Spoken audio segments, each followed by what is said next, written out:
is World News Tonight with Peter Jennings. Good evening. It has finally happened. After years of talking about it, the government is trying to take over the Teamsters Union. There are 1.7 million Teamsters. When the government filed a civil suit in New York today seeking to get control of the union, it said that union members have been deprived of their rights because of the link between the union's leadership and organized crime. The U.S. attorney said, "We want control taken back from the mafia." Our first report is from ABC's John McKenzie.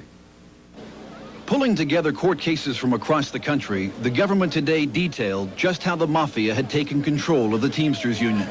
Through a pattern of racketeering that includes 20 murders, including at least 14 murders of dissidents, a number of shootings, bombings, beatings, a campaign of fear, bribes, extortion and theft, and misuse of union funds. The government today charged that 26 alleged major mafia figures engaged in a conspiracy to control the union with 18 Teamsters officials, including President Jackie Presser. And the government went even further in its attempt to clean up the Teamsters. It's asking a federal judge to remove from office any union officer convicted of federal racketeering charges, and to appoint a trustee to discipline union locals, and to oversee free and fair elections to the Teamsters governing board. We are not seeking overall control of the Teamsters Union. This is a use of the racketeering statute in a surgical way to attempt to take back from the mafia the Teamsters Union.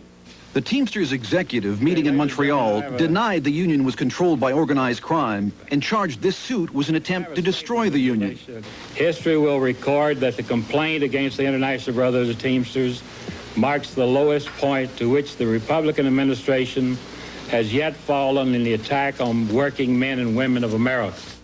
The AFL-CIO deplored the action, and some members in Congress complained the government should not be going after a whole union for the actions of a few locals. I think it's the wrong thing. It's the wrong precedent. It's the wrong thing for government to do. It's the type of thing you expect in Russia. It is, in fact, designed to give the members of the Teamsters what they deserve, and that is a union that represents them rather than organized crime. Government officials say the Teamsters should be in trusteeship only for as long as it takes to reform the union and rid it of mafia influence. That, however, could take years. John McKenzie, ABC News, New York. The government's battle with the Teamster bosses has been going on and off for decades. Even so, today's action against them is the most dramatic move since the McClellan Committee hearings put Jimmy Hoffa on the spot back in the 1950s. ABC's James Walker has a background report.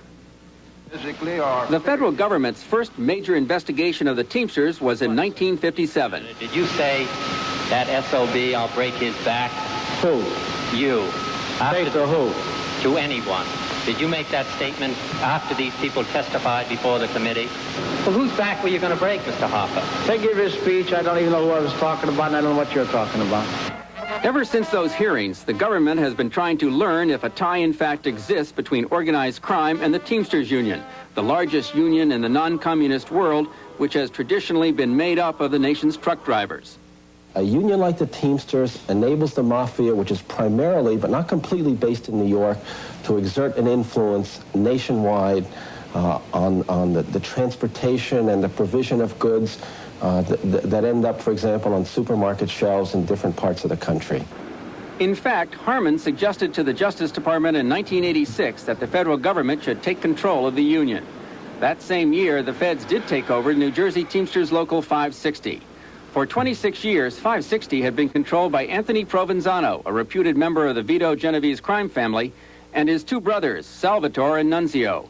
All three have served federal prison sentences for crimes committed while they ran the local. Local 560 had more to do with Murder Incorporated than it had to do with honest unionism. Corruption and violence has pervaded the union for decades.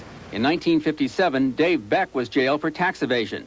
Jimmy Hoffa, jailed in 1967 for jury tampering, pardoned in 1971. He disappeared in 1975 and is presumed the victim of a gangland murder. Frank Fitzsimmons, named in 1978 in a lawsuit charging massive mismanagement of a pension fund. Roy Williams, now in jail after a 1982 conviction for trying to bribe a U.S. senator.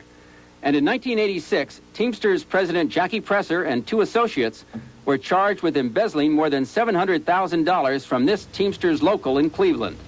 In the past, Teamsters officials vigorously denied ties to organized crime, except in 1985 when former union president Roy Williams openly acknowledged mafia influence. They were here a long time before I got here, and they keep getting stronger all the time. So strong, in fact, the U.S. government finally decided today that the only way to try to stop the apparent corruption was to take control of the union. James Walker, ABC News, New York.